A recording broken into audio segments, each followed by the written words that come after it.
নমস্কার বন্ধুরা, yummy food চ্যানেলে সবাইকে স্বাগত জানাই। সবাই প্রায় এই গরমে কি খাবেন সেই নিয়ে চিন্তায় পড়ে যেতে হয়। অতিরিক্ত তেল মশলা দিয়ে কোনো রান্নাই এই গরমে খেতে ইচ্ছে করে না। তো আজকে আমি সেই গরমের তৃপ্তি আনা একটি রেসিপি নিয়ে চলে এসেছি। ভিডিওটি শেষ পর্যন্ত দেখার অনুরোধ রইল। চলুন তাহলে শুরু করা যাক। তো প্রথমেই আমি এখানে কিছু সবজি কেটে রেখেছি, বরবটি, পটল, আলু এবং ঝিঙে। আপনারা বিভিন্ন রকমের সবজি নিতে পারেন, যেটা আপনাদের পছন্দ।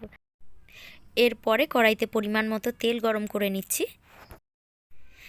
তেলটা গরম হয়ে গেলে আমি 200 গ্রাম চিংড়ি মাছকে নুন হলুদ দিয়ে ম্যারিনেট করে রেখেছিলাম, সেই চিংড়ি মাছগুলোকে হাই ফ্লেমে অল্প ভেজে নেব।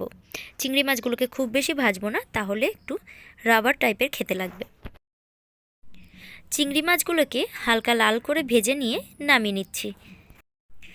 এবার ওই একই তেলের মধ্যে আমরা যে সবজিগুলো কেটে রেখেছিলাম সেগুলোকে নুন এবং হলুদ দিয়ে ভেজে নেব।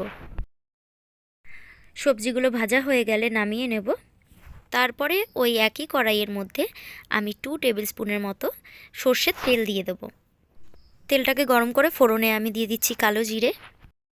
তারপরে আমি 1/2 ইঞ্চি আদা এবং 1 টেবিল স্পুন জিরে বেটে রেখেছিলাম সেগুলো দিয়ে দিচ্ছি, আর দিয়ে দিচ্ছি একটা চেরা কাঁচা লঙ্কা। ঝালটা আপনাদের স্বাদ মতো আপনারা দিয়ে নেবেন। এরপরে 1/4 টিস্পুন দিয়ে দিলাম হলুদ গুঁড়ো এবং 1 টিস্পুন লাল লঙ্কার গুঁড়ো। লঙ্কার গুঁড়োটা জাস্ট কালারের জন্য দিলাম, আপনারা চাইলে স্কিপ করতে পারেন।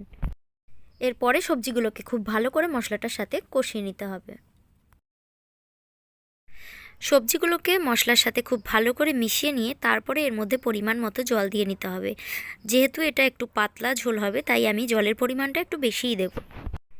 এই পর্যায়ে স্বাদ মতো নুন দিয়ে দিতে হবে। নুনটাকে দিয়ে আমাদেরকে জলটা ফুটে ওঠা পর্যন্ত অপেক্ষা করতে হবে।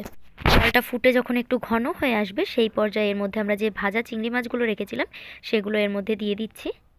চিংড়ি মাছটাকে দিয়ে আরও কিছুক্ষণ রান্না করে নেব। ঝোলটা আমি আরেকটু ঘন করব, আর কয়েকটা আলু আমি খুন্তির সাহায্যে ভেঙে দেবো যাতে ঝোলটা একটু গাঢ় হয়। তো এই পর্যায়ে আমার রান্নাটা প্রায় হয়ে এসেছে। এবার আমি একটা শুকনো খোলার মধ্যে জিরে এবং শুকনো লঙ্কা টেলে নিয়ে সেটাকে গুঁড়ো করেছিলাম 1 টিস্পুন, সেই গুঁড়ো মশলাটা অ্যাড করলাম। এই ভাজা মশলাটা অ্যাড করলে রান্নাটার স্বাদ আরও বেড়ে যায়। তো এই গরমের দিনে তৃপ্তি আনতে এই রেসিপিটি অবশ্যই বাড়িতে ট্রাই করবেন। ভিডিওটি ভালো লাগলে একটা লাইক করে দেবেন। চ্যানেলটিকে যারা এখনও সাবস্ক্রাইব করেনি তারা অবশ্যই সাবস্ক্রাইব করবেন, আর যারা করেছেন তাদেরকে অসংখ্য ধন্যবাদ। দেখা হচ্ছে পরবর্তী অনেক রেসিপির সাথে।